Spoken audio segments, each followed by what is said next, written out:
ನಮಸ್ಕಾರ ಸ್ನೇಹಿತರೆ. ನಾನು ಇವತ್ತು ನಿಮಗೆ ಒಂದು ಚಿಕ್ಕ ತುಂಬಾ ಶಕ್ತಿಶಾಲಿ ಕಥೆಯನ್ನು ಹೇಳ್ತೇನೆ. ಈ ಕಥೆ ನಿಮ್ಮ ಜೀವನದ ಕಷ್ಟವನ್ನು ಮತ್ತು ನೋಡುವ ದೃಷ್ಟಿಯನ್ನೇ ಬದಲಾಯಿಸುತ್ತೆ. ಒಬ್ಬ ರಾಜ ಇರ್ತಾನೆ. ಅವನು ಶತ್ರುಗಳನ್ನು ಜೊತೆ ಹೊಡೆದಾಡಿ ಭೀಕರ ಯುದ್ಧದಲ್ಲಿ ತನ್ನ ರಾಜ್ಯ ಸೈನ್ಯ ಎಲ್ಲವನ್ನೂ ಕಳೆದುಕೊಂಡಿರ್ತಾನೆ.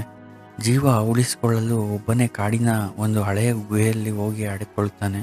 ನನ್ನ ಬದುಕು ಮುಗಿದು ಹೋಯಿತು, ನಾನೊಬ್ಬ ಸೋತ ವ್ಯಕ್ತಿ ಎಂದು ಅಂದುಕೊಂಡು ತೀವ್ರ ನಿರಾಶೆಯಿಂದ ಕಣ್ಣೀರು ಹಾಕ್ತಾ ಇರ್ತಾನೆ.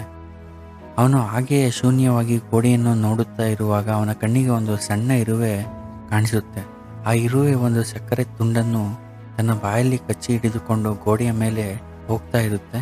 ಆ ಸಕ್ಕರೆ ತುಂಡು ಆ ಇರುವೆಯ ಗಾತ್ರಕ್ಕಿಂತ 3 ಪಟ್ಟು ದೊಡ್ಡದಾಗಿರುತ್ತೆ. ರಾಜ ಇದನ್ನು ಗಮನಿಸ್ತಾನೆ. ಇರುವೆ ಗೋಡೆಯನ್ನು ಸ್ವಲ್ಪ ದೂರ ಹತ್ತುತ್ತೆ. ಅಷ್ಟರಲ್ಲಿ ಭಾರ ತಡೆಯಲಾರದೆ ಕೆಳಗೆ ಬೀಳುತ್ತೆ. ಇದೇ ರೀತಿ ಮತ್ತೆ ಇರುವೆ ಮೇಲೆ ಹತ್ತುತ್ತೆ. ಮತ್ತೆ ಭಾರವನ್ನು ತಡೆಯಲಾರದೆ ಕೆಳಗೆ ಬೀಳುತ್ತೆ. ಸುಮಾರು 19 ಬಾರಿ ಆ ಇರುವೆ ಕೆಳಗೆ ಬೀಳುತ್ತೆ. ಅದರ ಆಶ್ಚರ್ಯ ಎಂದರೆ ಆ ಇರುವೆ ಸೋಲನ್ನು ಒಪ್ಪಿಕೊಳ್ಳೋದೇ ಇಲ್ಲ. ತನ್ನ ಮೈ ಮೇಲೆ ಧೂಳನ್ನು ಕೊಡವಿಕೊಂಡು ಮತ್ತೆ 20ನೇ ಬಾರಿಗೆ ಮತ್ತೆ ಸಕ್ಕರೆ ತುಂಡನ್ನು ಹಿಡಿದು ಗೋಡೆಯ ಮೇಲೆ ಹತ್ತಲು ಶುರು ಮಾಡುತ್ತೆ. ಕೊನೆಗೂ ಆ ಇರುವೆ ಗುರಿಯನ್ನು ತಲುಪಿಯೇ ಬಿಡುತ್ತೆ. ಇದನ್ನು ನೋಡಿದ ರಾಜನಿಗೆ ಒಂದು ಕ್ಷಣ ಮೈ ಜುಮ್ಮನ್ನುತ್ತೆ. ಅವನು ತನ್ನಲ್ಲೇ ಹೇಳ್ಕೊತಾನೆ, ಒಂದು ಪುಟ್ಟ ಇರುವೆಗೆ ತನ್ನ ಗುರಿ ತಲುಪಲು ಇಷ್ಟು ಛಲ ಇರುವಾಗ ನಾನೊಬ್ಬ ಮನುಷ್ಯನಾಗಿ ನಾನೇಕೆ ಇಷ್ಟು ಬೇಗ ಸೋಲನ್ನು ಒಪ್ಪಿಕೊಳ್ಳಬೇಕು. ಆ ಕ್ಷಣವೇ ರಾಜನಿಗೆ ಹೊಸ ಚೈತನ್ಯ ಬರುತ್ತೆ. ಗುಹೆಯಿಂದ ಹೊರಬಂದ ರಾಜ ಚದುರಿ ಹೋಗಿದ್ದ ತನ್ನ ಸೈನಿಕರನ್ನು ಮತ್ತೆ ಒಗ್ಗೂಡಿಸಿಕೊಂಡು ಪಟ್ಟು ಬಿಡದೆ ಯುದ್ಧ ಮಾಡಿ ತನ್ನ ರಾಜ್ಯವನ್ನು ಮರಳಿ ಗೆಲ್ಲುತ್ತಾನೆ.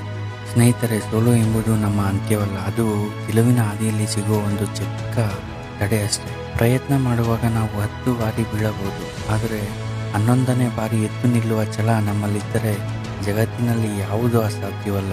ನೆನಪಿಡಿ, ಸೋಲಿಗೆ ಸೋಲಬೇಡಿ, ಸೋಲನ್ನು ಗೆಲ್ಲಲು ಕಲಿಯಿರಿ. ಈ ಕಥೆ ನಿಮಗೆ ಇಷ್ಟ ಆಗಿದ್ರೆ ನಮ್ಮ ಚಾನಲ್ನ ಸಬ್ಸ್ಕ್ರೈಬ್ ಮಾಡ್ಕೊಳ್ಳಿ. ಇದೇ ರೀತಿ ಹೊಸ ಸ್ಟೋರಿಯೊಂದಿಗೆ ಬರ್ತಾ ಇರ್ತೀನಿ. Thank you so much.